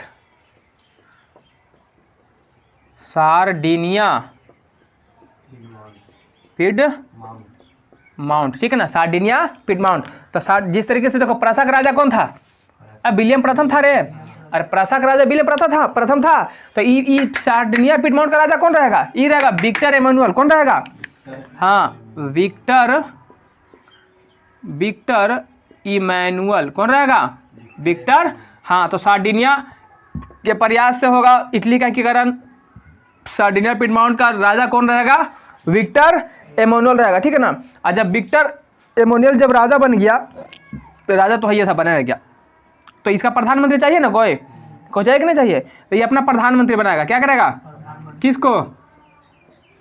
वहाँ पर जो विलियम प्रथम था वो किसको प्रधानमंत्री बनाया था? अब बिस्मार्क को बनाया था, क्योंकि बिस्मार्क भी चाहता था कि जर्मनी का एकीकरण हो, और जो विलियम प्रथम था वो भी चाहता था कि जर्मनी का एकीकरण हो। यहाँ भी विक्टर इमैनुअल चाहता है कि जर्मनी का एकीकरण हो, इटली का एकीकरण हो। और उसके बाद काउंट काबूर भी चाह रहा है कि इटली का एकीकरण हो, ठीक है। तो ये क्या करेगा? इसको प्रधानमंत्री बना देगा। किसको? काउंट काबूर को, ठीक है ना। तो विक्टर इमैनुअल का प्रधानमंत्री कौन बना? हाँ, काउंट काबूर बन गया। उसके बाद ध्यान से सुनो, अब जब काउंट काबूर प्रधानमंत्री बन गया, तो प्रधानमंत्री बना तो मतलब ये राजनीतिक में आ गया। किस में आ गया? राजनीतिक में आ गया ना। तो इसीलिए हम काउंट काबूर को क्या कहते हैं? इटली का राजनीतिज्ञ। क्या बोलते हैं? इटली, इसको बोलेंगे इटली का राजनीतिज्ञ। इटली का राजनीतिज्ञ, बात समझ में आ रहा है? किसको बोलेंगे? तो पूछेगा इटली का राजनीतिज्ञ किसे बोलते हैं? हाँ, काउंट काबूर को बोलते हैं। अब इतना तक समझ में आ गया ना। अब देख, इतना करने के बाद भी क्या होगा, सुनो। अब आएगा कौन? गैरीवाल्डी। कौन आएगा? गैरीवाल्डी आएगा। अब आता है गैरीवाल्डी, ठीक है ना। अब कौन आ रहा है? गैरीवाल्डी आ रहा है। अब गैरीवाल्डी भी एकदम बिल्कुल बिस्मार्क की तरह था। जैसे बिस्मार्क क्या किया था? रक्त एवं लौह की नीति अपनाया था ना रे। रक्त एवं लौह की नीति कौन अपनाया? बिस्मार्क अपनाया था। उसी प्रकार से जो गैरीवाल्डी है, ये भी क्या करता है ना, ये भी कहता है ना कि हम अगर चाहेंगे कि प्यार से दुलार से चाहेंगे कि इटली का एकीकरण हो जाए, तो कोई राजा महाराजा सुनेगा हमारी बात को? कोई नहीं सुनेगा। तो ये क्या कहता था? ये कहता था कि तलवार के बल पर, किसके बल पर? तलवार के बल पर हम इटली का एकीकरण करेंगे। किसके बल पर इटली का एकीकरण करेंगे? तलवार के बल पर। तो ये क्या कहता था कि तलवार के बल पर इटली का एकीकरण करेगा। क्या करेगा ये? हाँ, तलवार के बल पर, तलवार के बल पर इटली का क्या करेगा? ये एकीकरण करेगा, है ना। तलवार के बल पर इटली का क्या करेगा? एकीकरण। कौन करेगा? गैरीवाल्डी करेगा, ठीक है ना। अब इसे एक बात आप समझना, गैरीवाल्डी जो था, गैरीवाल्डी का जब एकीकरण करने के लिए चल रहा है, तो इसके पास सेना भी होगा ना। इसका अपना सेना होगा, टुकड़ा होगा, तब ना युद्ध करेगा रे। तो जब इसका अपना सेना होगा, तो इसका जो अपना सेना था, जो सेना इसमें भर्ती होता था, वो एक लाल कुर्ता पहनता था। क्या पहनता था? यानी गैरीवाल्डी का जो सेना था, उस सेना में जब भी भर्ती होता था ना, तो उसको लाल कुर्ता पहनने को मिलता था, मतलब वो लाल कुर्ता पहनता था। तो लाल कुर्ती का गठन कौन किया? कहेगा लाल कुर्ती का गठन। तो लाल कुर्ती का गठन। तो लाल कुर्ती का गठन कौन किया? गैरीवाल्डी किया। बात समझ आ रहा है? कौन किया? गैरीवाल्डी, ठीक है ना। अब सुन, तुम लोग को देखो, अब इम्पोर्टेंट है, ध्यान से सुनना है। तो बोलेगा लाल कुर्ती का गठन किसने किया? गैरीवाल्डी ने किया। यानी गैरीवाल्डी क्या कहता था कि इटली के एकीकरण हम कैसे कर सकते? तो कहता था कि हम तलवार के बल पर ही कर सकते हैं। इसीलिए जो है ना, गैरीवाल्डी को इटली का तलवार कहा जाता है। इटली का, जैसे कि हम यहाँ कैसे बोले, है ना, इटली का मसीहा किसको बोल रहा था? मेजनी को। या पैगंबर किसको बोला? मेजनी को। उसी प्रकार से इटली का तलवार किसे बोलते हैं? गैरीवाल्डी को, ठीक है ना। तो भी लिख लो इटली का तलवार कहते हैं। इटली का तलवार कहते हैं किसको? गैरीवाल्डी को। याद रहेगा? पूछेगा तो बता देगा ना। अब ध्यान से सुन, ये जो लाल कुर्ती का जो गठन हम बता रहे हैं, तो लाल कुर्ती का गठन कौन किया था? गैरीवाल्डी किया था। किया था कि नहीं किया था? यानी कि एकरा में गैरीवाल्डी में जो सेना रहता था, वो लाल कुर्ती पहनता था कि नहीं पहनता था? तो ये क्या करेगा? अब जो ये गैरीवाल्डी रहेगा, वो ये लाल कुर्ती संगठन में जो सेना है, उसकी मदद से क्या करेगा? तो देखो, ये क्या था? देखो, ये इटली था ना, इटली था। एक बीचे में देखो, यहीं पर क्या था? रोम था कि नहीं था? रोम था ना रे। हाँ, रोम था। यहीं पर साथ में 3 और क्षेत्र था, PM टी, क्या था? PMT, ठीक है ना। P से परमा, P से परमा, M से मोडेना, M से मोडेना, और T से टस्कानी, T से टस्कानी। ये तीन क्षेत्र को जो इटली के जो मध्य भाग में ना है, तो इटली के मध्य भाग में ये तीन क्षेत्र परमा, मोडेना और कुछ टस्कानी, परमा, मोडेना, टस्कानी, ये तीनों क्षेत्र को क्या करता है? फ्रांस, यहाँ पर फ्रांस का कब्जा था ना, तो फ्रांस से ही क्या करता है? कौन? गैरीवाल्डी आज़ाद करवा देता है। क्या करवा देता है? आज़ाद करवा देता है, ठीक है। लेकिन साथ में यहाँ पर रोम भी तो है कि नहीं है? तो ये रोम है, तो ये रोम को आज़ाद नहीं करवा पाता, रोम को आज़ाद नहीं करवा पाता। यहाँ अभी भी फ्रांस का शासन रहता है, बात समझ में आ गया। लेकिन ये तीनों को क्या करता है? छोड़ा देता है, तीनों को छोड़ा देता है। और ठीक इसके नीचे यहाँ पर किसका शासन था? जो इटली था, इटली के दक्षिणी भाग में किसका शासन था रे? स्पेन का शासन था कि नहीं था? यहाँ पर स्पेन कब्जा करके रख लेता। और यहाँ पर क्या था? सिसिली था, नेपल्स था, याद है ना रे? अभी बता रहे थे ना, सिसिली नेपल्स था यहाँ पर स्पेन का शासक था। नहीं, दक्षिण भाग था ना, ये इटली का कौन सा भाग था? दक्षिण भाग था। तो ये दक्षिणी भाग को भी क्या कर देता है? गैरीवाल्डी अपनी सूझबूझ से क्या करता है? इसको भी छोड़वा देता है, मतलब इसको भी आज़ाद करवा देता है, ठीक है ना। तो जब इसको आज़ाद करवा देता है ना, तो जो विक्टर एमेनुअल था, कौन? कहने क्या रे? कहाँ गया रे विक्टर एमेनुअल? विक्टर एमेनुअल, जो विक्टर एमेनुअल था, ये खुश हो जाता है। क्या हो जाता है? खुश हो जाता है। और खुश होकर गैरीवाल्डी को कहता ना है कि चलो तुमको एक काम करते हैं, तुमको हम इधर का राजा बना देते हैं। किधर का? हाँ, दक्षिण, जो तुम जीता ना, ये वाला भी जीत लिया ना, तो बोला कि तुमको यहाँ का राजा बना देते हैं। तो यहाँ का राजा बना देते हैं, तो लेकिन गैरीवाल्डी क्या कहता है कि से नहीं, हम जो है ना, हम एक सच्चा देशभक्त हैं, और हम राजा बनना पसंद नहीं करेंगे। बात समझ में आ गया? इस प्रकार जो है ये राजा के प्रस्ताव को क्या करता है? ठुकरा देता है, और राजा खुद नहीं बनता है उसके बाद, क्योंकि सच्चा देशभक्त था ना। तो कहेगा कि गैरीवाल्डी एक सच्चा देशभक्त भी था, यहाँ तक समझ में आ गया है? अच्छा, अब अगर पूछेगा कि गैरीवाल्डी जो बताओ कि ये युद्ध जो एकीकरण करने से पहले आखिर था क्या? ये पेशे से क्या था गैरीवाल्डी? तो गैरीवाल्डी पेशे से एक नाविक था। क्या था? तो लिखेंगे यहाँ पर कि गैरी चुप कराइए ना उसको, गैरीवाल्डी पेशे से क्या था रे? गैरीवाल्डी पेशे से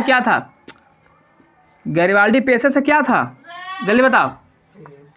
अभी ना बोले रहे चुड़ैल, नाविक दिखाई नहीं दे रहा है? क्या हो गया ये? नाविक क्या था? नाविक समझता है ना तू लोग? अरे जो जहाज जो चलाता पानी वाला रे, क्या था ये? नाविक था, ठीक है, नाविक था।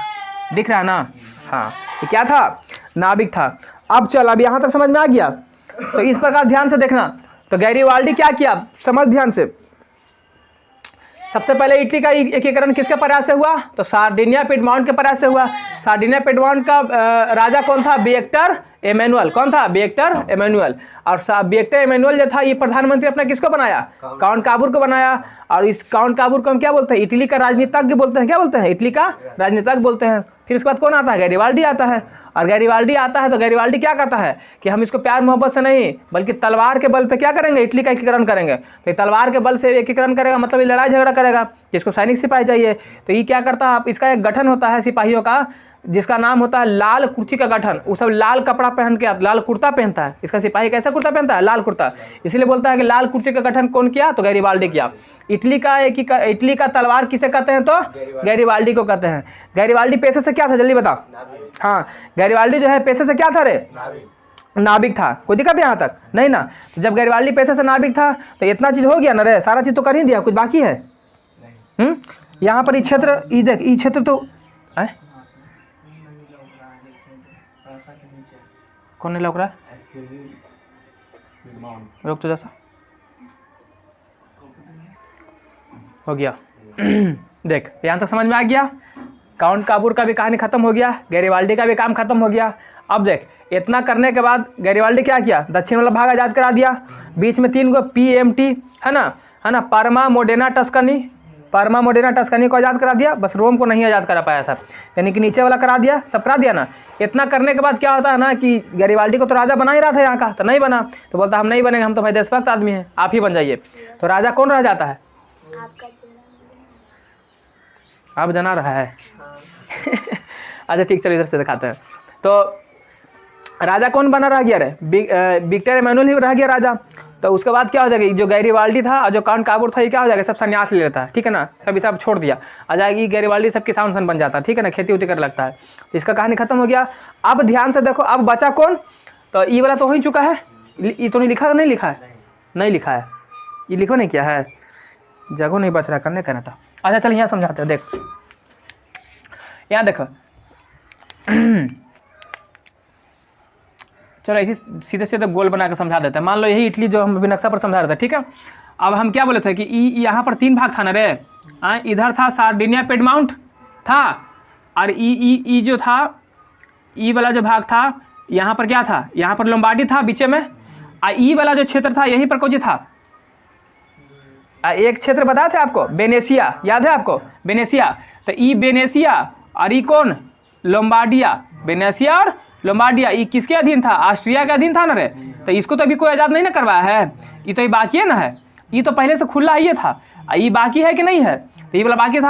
अभी बीचे में कौन एक बाकी है, बीचे में खाली PMTA ना आज़ाद हुआ है, परमा मोडेना टस्कनी, गैरिबाल्डी याद कराया है, लेकिन रोम को तो नहीं करा पाया था, रोम को करा पाया था रे, नहीं ना करा पाया था। तो अभी कौन कौन बाकी है, रोम बाकी है, और ऊपर वाला ये उत्तर वाला 2 ऑस्ट्रिया वाला बाकी है, कौन, वेनेशिया बाकी है अभी, वेनेशिया और लोम्बार्डी जो था वो, और नीचे वाला जो दक्षिण वाला था वो तो आज़ाद करा ही दिया था।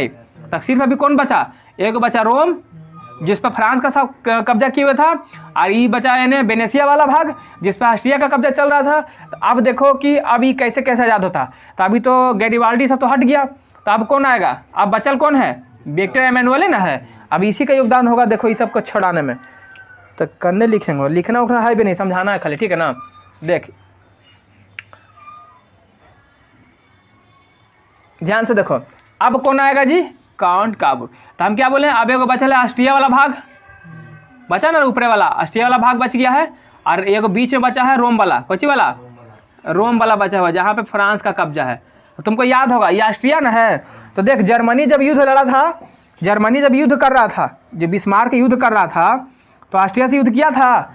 डेनमार्क के बाद किससे युद्ध किया था, जिससे उसको छीनना था, हॉलस्टीन। तो जब ऑस्ट्रिया से युद्ध करेगा कौन, जर्मनी, तो ऑस्ट्रिया युद्ध में शामिल होगा ना रे। जैसे ऑस्ट्रिया युद्ध में शामिल होगा ये ऑटोमेटिक आज़ाद हो जाएगा। इसको आज़ाद करवा लेगा कौन, विक्टर एमेनुअल। उसके बाद फ्रांस भी जर्मनी से युद्ध कर रहा है, तो फ्रांस जर्मनी से युद्ध करेगा तो फ्रांस से यहाँ रोम भी क्या हो जाएगा, आज़ाद हो जाएगा। कैसे हो जाएगा देखो कैसे करता है। अब ध्यान सुनना, जब ऑस्ट्रिया से युद्ध कर रहा था, ऑस्ट्रिया से कौन, जर्मनी, कौन कर रहा था, जर्मनी। तो जो उस समय का राजा कौन बचा हुआ था, अभी यही ना बचा हुआ था, विक्टर एमेनुअल बचा हुआ था। तब विक्टर एमेनुअल क्या करता है ना कि किसका, जर्मनी का, किसका, जर्मनी का अपने कूटनीतिज्ञ के माध्यम से क्या करता है, उसका साथ दे देता है। क्या दे देता है, साथ दे देता है। तो जैसे साथ देता है तो ऑस्ट्रिया हार जाता है, समझ में आ गया। और जब ऑस्ट्रिया हार गया तो कमज़ोर ना हो गया रे, तो कमज़ोर हो गया तो ये जो क्या करता है, जो कहाँ गया, विक्टर एमेनुअल जो होता है वो क्या करता है, ऑस्ट्रिया से ये वाला क्षेत्र छीन लेता है। क्या करता है, ऑस्ट्रिया से जो है वेनेशिया का जो क्षेत्र था वो क्या कर लिया, छीन लिया, छीन करके अपने कब्जे में ले लिया। तो इस प्रकार यहाँ से वेनेशिया भी आज़ाद हो गया, मिला कि नहीं। अब बचा कौन खाली, अब बचा कौन हमारा, रोम, ये बीच वाला जहाँ पे पोप का शासन था, पोप का अधिकार था।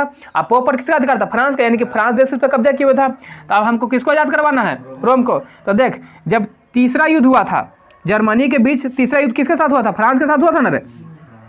तो जब फ्रांस से युद्ध हो रहा था तो कौन सा, सेडान का युद्ध हो रहा था। तो सेडान के युद्ध में फ्रांस और जर्मनी में युद्ध हो रहा था। तो जब ये दोनों में युद्ध हो रहा था तो युद्ध करने के लिए फ्रांस को सैनिक का जरूरत पड़ रहा था, तो इसको सैनिक कम पड़ गया। तो सैनिक कम पड़ गया तो इसको जर्मनी से लड़ने के लिए सैनिक चाहिए ना रे। तो ये जो यहाँ पर इसका रोम वाला भाग था ना, जो किसका, रोम वाला जो भाग था किसका, जो फ्रांस कब्जा करके रख लेता था, यहाँ पर ये अपना सैनिक चारों पट्टी से छेक के रख लेता सुरक्षा के लिए, कि ताकि इस पर जो है कोई दूसरा कब्जा नहीं कर सके। तो जब यहाँ जर्मनी वाला में जरूरत पड़ा ना इसको, सिपाही को, तो ये अपना सेना को उठा करके यहाँ ले आया। कहाँ ले आया, जर्मनी से लड़ने के लिए। और जैसे ही यहाँ से सेना हटा, जैसे सेना यहाँ से हटा, तो जो विक्टर एमेनुअल था ये क्या किया, ये अपना सेना यहाँ भेज दिया, अपना सेना यहाँ भेज करके इसको आज़ाद करवा दिया। क्या करवा दिया, अब आज़ाद करके यहाँ पर क्या कर लिया, कब्जा कर लिया, और अंत में इसको अपना राजधानी बना देता है। इटली का राजधानी कहाँ है, रोम नहर है। तो अंत में इसका क्या करता है, अपना राजधानी बना देता है। इस प्रकार हमारा रोम भी आज़ाद हो गया। तो सब आज़ाद हो गया रे। ऊपरे वाला देख ऑस्ट्रिया से छुटकारा, और नीचे बीच में रोम जो था फ्रांस, इसको छुटकारा कौन, विक्टर एमेनुअल के द्वारा हो गया। और गैरिबाल्डी जो था PMT है ना, परमा, मोडेना, टस्कनी, इसको और दक्षिण वाला भाग को जो सिसिली और नेपल था उसको गैरिबाल्डी आज़ाद करा दिया था। तो सब इस प्रकार आज़ाद हो गया धीरे धीरे। इस प्रकार क्या हो गया, इटली का एकीकरण, संपूर्ण इटली जो छोटे छोटे टुकड़ा में जो बटा हुआ था, हाँ, वो सब क्या हो गया, आज़ाद हो गया, है ना। आज़ाद होकर के पूरा एक इटली का क्या कर दिया, निर्माण कर दिया। कोई दिक्कत है। इस प्रकार 1871 में ही, क्योंकि देखिए इस फ्रांस जो युद्ध लड़ा था 1871 में लड़ा था रे, तो 1871 जर्मनी, सॉरी फ्रांस, हाँ, जर्मनी के साथ साथ इटली का भी एकीकरण हो गया 1871 में ही हो गया। ठीक है ना। अब ध्यान से समझना,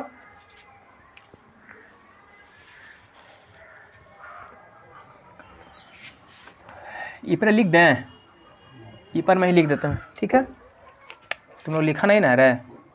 तो 1871 में 1800 क्या होता है, इटली का एकीकरण हो गया। तो इटली का एकीकरण पूर्ण हुआ, इटली का, हाँ, इटली का एकीकरण, हाँ, पूर्ण होता है, या इटली का एकीकरण 1871 में इटली का एकीकरण हुआ, है ना, हुआ। ठीक है, 1871 में क्या हो गया, इटली का एकीकरण हो गया। कोई दिक्कत है। इटली का एकीकरण हो गया ना रे, तो अब राजा किसको बना, कोई तो राजा बनवे करेगा, तो राजा यही बनेगा। कौन बनेगा, विक्टर इमैनुअल। तो राजा कौन बना, विक्टर इमैनुअल, विक्टर इमैनुअल। यहाँ का क्या बन गया, हाँ, नाम थोड़ा सा टेढ़ा, ठीक है। विक्टर इमैनुअल वहाँ का क्या बन गया रे, राजा बन गया। अब ध्यान से देख, जब ये राजा बन गया, आई जो क्या कहाँ बता रहे थे, हाँ, जो रोम था, जो रोम को फ्रांस से आज़ाद करवाया, तो रोम को क्या बना लिया, अपना राजधानी बना लिया। क्या बना लिया, राजधानी। तो देख, ई रोम न है, ई है रोम, क्या है, रोम। आई रोम किसके अंदर है, तो इटली के अंदर में है ना। जैसे कि देख, ई राजधानी है रोम का, आई कौन चीज है, इटली है। बात समझ, जैसे हमारा भारत देश है ना रे, तो भारत देश का राजधानी क्या है, नई दिल्ली है ना, दिल्ली है, ठीक है। तो भारत के अंदर में ना है, तो उसी प्रकार से इटली देश था, इटली की राजधानी कौन था, रोम था, तो इसी के अंदर में है। आई रोम के अंदर भी एगो था छोटा सा क्षेत्र, वेटिकन सिटी के नाम से फेमस है। किसका नाम से फेमस है, वेटिकन सिटी। वहां पर अभी भी पोप का शासन है। पोप समझता है, पता ना, पादरी। तो पोप यहाँ, वहाँ पोप जो है अभी भी राज करके रखे हुए, ठीक है ना, समझ में आ गया बात को। तो वहीं पर पोप जो होता है, पोप का शासन अभी भी है। और एक छोटा सा देश है, जैसे मान के चल हमारा भारत है, भारत की राजधानी दिल्ली है, और दिल्ली के अंदर में कोई ऐसा क्षेत्र रहेगा जो बोलेगा ना कि जहाँ पर किसी का भी कब्जा रहेगा, तो वो अलगे रहेगा नहीं रहेगा, उसका अपना नियम कानून रहेगा, तो कहेगा। तो इसी प्रकार तो सबसे छोटा सा ना है, रोम के अंदर में ना है, तो रोम के अंदर में है, तो इसीलिए पूछता है कभी कभी कि विश्व का सबसे छोटा देश, विश्व का सबसे छोटा देश कौन सा है, तो वो वेटिकन सिटी, रोम के अंदर में क्या था, वेटिकन सिटी था ना, जहाँ अभी भी पोप का क्या है, शासन है। बात समझ में आ गया। तो पूछेगा विश्व का सबसे छोटा देश, वेटिकन सिटी, याद रखेगा तू लोग कि भूल जाएगा। तो इस प्रकार जो है, जब इतना हो जाने के बाद जो है क्या हो गया, हमारा इटली का संपूर्ण एकीकरण हो गया। तो ये हो गया समाप्त। अब कुछ पॉइंट है जो थोड़ा सा बताएंगे, तो कैसे कैसे लिखना है, सुनो ध्यान से। तुम लोग कहाँ तक उतारा था, देख, ये लाइन खींच रहे हैं, ठीक है ना, ये ऊपर तक लिखा था ना रे, ये हो गया, देख यहाँ से लाइन खींच रहे हैं, ठीक हो गया ये, यानी कि तुम लोग यहाँ तक लिख लिया था। अब तो नहीं लिखेगा, ये इधर से जर्मनी का एकीकरण लिख के आ रहा था ना, तो यहाँ पर लिखा था रक्त और लौ की नीति, नेपोलियंस के लिए, सॉरी क्यों था, बिस्मार्क। उसके बाद फिर ये वाला लिखो, ठीक है ना, ये वाला लिखो पूरा यहाँ तक, कहाँ तक, यहाँ तक पूरा लिखेगा। उसके बाद कहाँ चल जाना, यहाँ इटली के पास, कहाँ जाना, समझ में आ रहा है, यहाँ तक लिखने के बाद यहाँ इटली लिखना, इसको लिख लेना, इसको लिखने के बाद फिर यहाँ आ जाना, समझ आ गया। फिर इसको यहाँ तक लिख लेना, आई लिखने के बाद लास्ट में लिखना, ये वाला लास्ट में लिखना जो हम ये बताए हैं, समझ में आ गया, लास्ट में ही लिखेगा। इसके बाद इसको छाप बढ़िया से साफ एकदम लिखेगा, जगह ले लेके छोड़ना, ठीक। उसके बाद बताते हैं एक दो पॉइंट, वो चैप्टर खत्म, रोको उसको।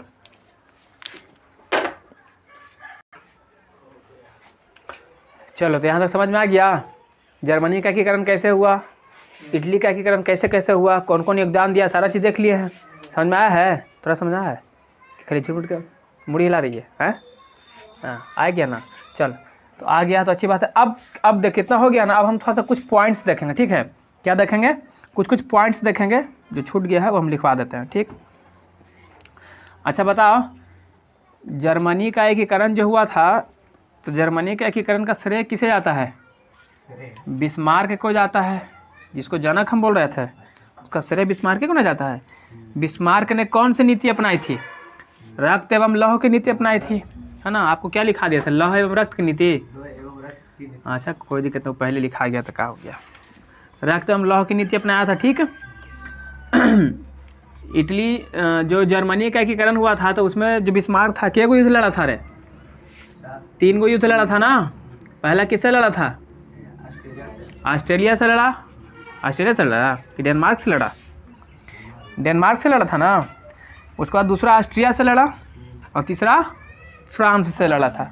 इस प्रकार युद्ध करके क्या कर लिया वो? जर्मनी का एकीकरण किया था 1871 में, है ना। और राजा किसको बनाया था? विलियम प्रथम को बनाया था। उसी प्रकार इटली का भी एकीकरण हुआ था। 4 लोग मिल योगदान दिए थे, मेजनी, काउंट काबूर, गैरिबाल्डी और कौन था? विक्टर एमोनियल। ये चारों आता है बारी बारी से, अपना अपने योगदान देके जाता है। और इस प्रकार इटली का भी एकीकरण हो ही जाता है। और ये बहुत ही इंपॉर्टेंट है, ठीक है ना। एग्जाम में 100% फंसने का चांस है इसका, ठीक है। और ये पूछा हुआ भी सवाल है, 6 नंबर में पूछेगा, ठीक ना। 6 नंबर में आएगा। तो इसलिए तो ये अगर समझ में नहीं आती वीडियो तो डालवे करेंगे, इसको द्वारा देख लेना, ठीक है ना। और आप लोग भी द्वारा देख लीजिए, ठीक। और थोड़ा आप लोग शेयर कीजिए, आप लोग शेयर नहीं कर रहे हैं, सब्सक्राइबर बहुत कम बढ़ रहा है। थोड़ा सा आप लोग शेयर कीजिए। और क्लास अच्छा लग रहा है, समझ में आ रहा है तो थोड़ा सा आप एक अच्छा सा कमेंट भी कर दीजिए, प्यार भरा। चलो तो क्या बोलेंगे, अब हम कुछ पॉइंट्स देखेंगे। क्या देखेंगे? कुछ पॉइंट्स देखते हैं। तो देखेंगे, देख एक था जॉल्वे राइन का शुल्क। क्या था? जॉल्वे, हाँ जॉल्वे राइन शुल्क। तो पूछेगा कि जॉल्वे राइन शुल्क का स्थापना कहाँ हुआ था? मतलब जॉल्वे राइन शुल्क कहाँ स्थापना किया गया था? तो प्रसा कहाँ था? तो जर्मनी का ही एक हिस्सा एथी था, छोटा सा देश था, हाँ जर्मनी, है ना। प्रसा कहाँ हुआ था? प्रसा में। और फिर एक हंगरी। बताओ हंगरी में कौन सा भाषा बोला जाता है? मैग्यार भाषा। कैसा भाषा? हाँ हंगरी में याद रखना, मैग्यार भाषा बोला जाता है। कैसा भाषा? मैग्यार भाषा, याद रहेगा। हाँ उसके बाद एक आएगा तुम्हारा यूनानी सभ्यता। इसमें क्या होगा? तो एकरा में देख, इसमें क्या होगा ना, यूनानी सभ्यता था। यूनानी क्या था? यूनानी एक देश था, यूनानी एक जिस पे तुर्की का अधिकार था। किसका अधिकार था? तुर्की का एक साम्राज्य था, उसका नाम था ऑटोमन साम्राज्य। क्या था? ऑटोमन साम्राज्य। और ऑटोमन साम्राज्य के द्वारा ही इस पे क्या किया था? अधिकार करके रख ले था, ठीक ना। तो यहाँ पर जब अधिकार कर रख लेगा तो 1829 में युद्ध हो जाएगा। क्या हो जाएगा? हाँ 1829 में युद्ध हो जाएगा। किसके किसके बीच? तो तुर्की और किसके बीच? रूस के बीच। तुर्की और पूछेगा तुर्की और रूस के बीच कब युद्ध हुआ? तो 1829 में, है ना, यूनानी सभ्यता के अंतर्गत। और इस युद्ध में कौन हारेगा कौन जीतेगा? तो एक में तुर्की हार जाएगा, तुर्की और रूस। अब बोले थे कि जब जब युद्ध होता है, कोई हारता उड़ता है, जीतता होता है तो संधि होता है। क्या होता है? तो यहाँ पर भी एक संधि होगा। क्या होगा? और उस संधि का नाम क्या रहेगा? संधि का नाम रहेगा एड्रियानोपुल की संधि। एड्रियानोपुल की संधि। तब पूछेगा आपसे कि एड्रियानोपुल की संधि कब हुआ? तो ये भी 1829 में। एड्रियानोपुल की संधि किसके किसके बीच हुआ? तो तुर्की और रूस के बीच। कोई दिक्कत? इतना याद रहेगा आप लोग को कि भूल जाइएगा? अच्छा वो इतिहास के पिता नहीं बताते आप लोग को? कौन है इतिहास के पिता? हेरोडोटस। कौन है? हेरोडोटस। तो यहाँ तक आपका चैप्टर खत्म हो गया। अब इसका क्वेश्चन आंसर हम लोग देखेंगे, ठीक है। समझ आ गया? और आप लोग को भी अगर समझ में आ रहा है तो थोड़ा शेयर कीजिए, दबा के शेयर कीजिए, ठीक है। चलिए।